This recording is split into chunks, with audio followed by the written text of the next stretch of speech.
एक बार फिर से रार ऑनलाइन क्लासेस में आपका स्वागत है।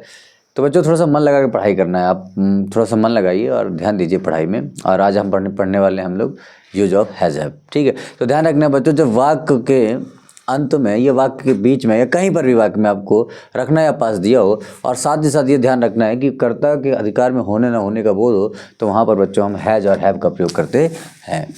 आप रफ और पेन लेकर जरूर बैठें, जो लिखा है उसे नोट जरूर कर लें। देख भी रहा होगा आपको बोर्ड में लिखा है, जब किसी वाक्य में रखना या पास दिया हो और वाक्य में कर्ता के अधिकार में होने या ना होने का बोध हो, तो वहाँ पर बच्चों का प्रयोग करते हैं, हैज़ हैव का प्रयोग करते हैं। वही अपनाना है कि सिंगुलर सब्जेक्ट के साथ में हैज़ और प्लूरल के साथ में बच्चों हैव का प्रयोग करना है। ठीक है, चलिए देख लेते हैं।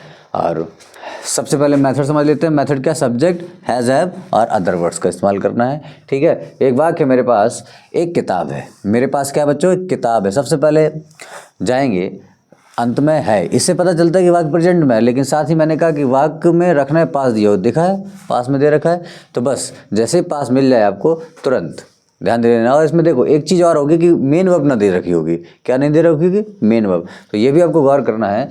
तो बनाते हैं वाक्य को। किसके पास है बच्चों, मेरे पास है, तो आई, और ध्यान देना आई के साथ में क्या आएगा, हैव, और फिर क्या है मेरे पास। पास के लिए तो हो गई, इसलिए पास कोई अलग से मीनिंग नहीं लगाएंगे, ध्यान रखना। पास के लिए हैव है और हैज आता है। ठीक है, हैव क्या है बच्चों, मेरे पास एक किताब, तो I have a book. Clear. दूसरा क्या है, तुम्हारे पास दो गाय हैं। तुम्हारे के लिए क्या होगी, तुम, यू, पास के लिए वही लगाना है, यू के साथ हैव आएगा, यू हैव, और क्या है बच्चों, दो गाय हैं, तो टू काउज। क्लियर।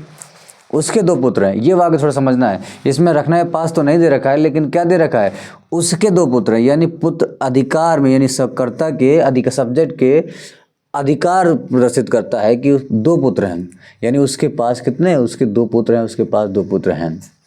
तो बनाएंगे ही के साथ बच्चों के हैज लगाएंगे, ही हैज़ टू सन्स। तो इस तरह करके हमें जो है वाक्य बनाने हैं, और ऐसे ही स्टेप बाय स्टेप हम सीखते रहेंगे। और बने रहिए आप रार ऑनलाइन क्लासेस के साथ में, ताकि आप बेहतर से बेहतर होते जाएं। तब तक के लिए बच्चों जय हिंद।